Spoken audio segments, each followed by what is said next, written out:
So yesterday we had as our Torah Portion Emor, or to say, and it just so happens that some circumstances of the weekend kind of just brought this Parsha home. It is Leviticus 21 through somewhere in 23, but the paragraph that I'd like to discuss today is the first one.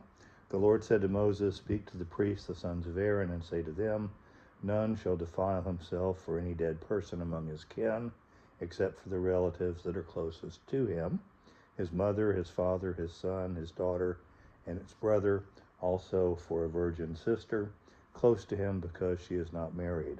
For her he may defile himself.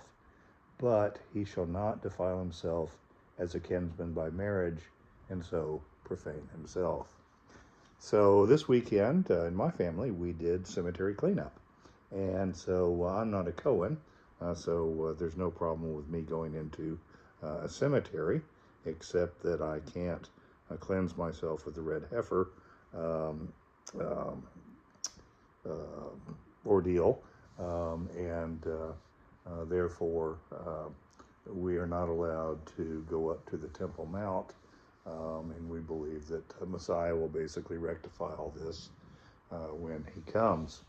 But anyway, I thought it was an interesting turn of events that this would be the case. I did find it interesting. Thankfully, my wife is still very much living, but I did find it interesting that the priest is not allowed. Once again, I'm not a priest, but the priest is not allowed to defile himself for his wife, although the rabbis have since allowed that. So it's just kind of interesting. Of course, the purification came through the red heifer on the third and the seventh day. Some of the ashes mixed with water were sprinkled on the person who had come in contact with the dead body. That includes in the same building. For instance, it's very difficult for an observant Kohen to become a doctor because of being in the hospital with dead patients, or patients who have passed away. Also cadaver lab, etc., all make this a difficult proposition. Once again, we're counting on the Messiah to help us rectify all of this at some point in the future. The red heifer ordeal is very interesting in that the person who does the sprinkling and so forth becomes unclean themselves. Anyway, it's very, very interesting to read Numbers 19 to really get a feel for that.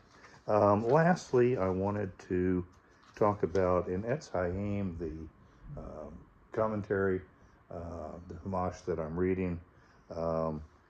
They point out, and I thought this was really good, as the Israelites are to represent the God-oriented life to the nations of the world, the Kohanim are to represent a maximum level of devotion to God for their fellow Israelites. So we each have our duty, whether it be to bring God to the world or to be the person or persons that really instruct us and empower us to be able to do so. We each have our place in the Jewish world. So I hope that was helpful to you. Like I said, I found it interesting that we were doing cemetery cleanup the same weekend that this portion came up, and I thought you might find it interesting as well. Hope you have a good week, and shalom.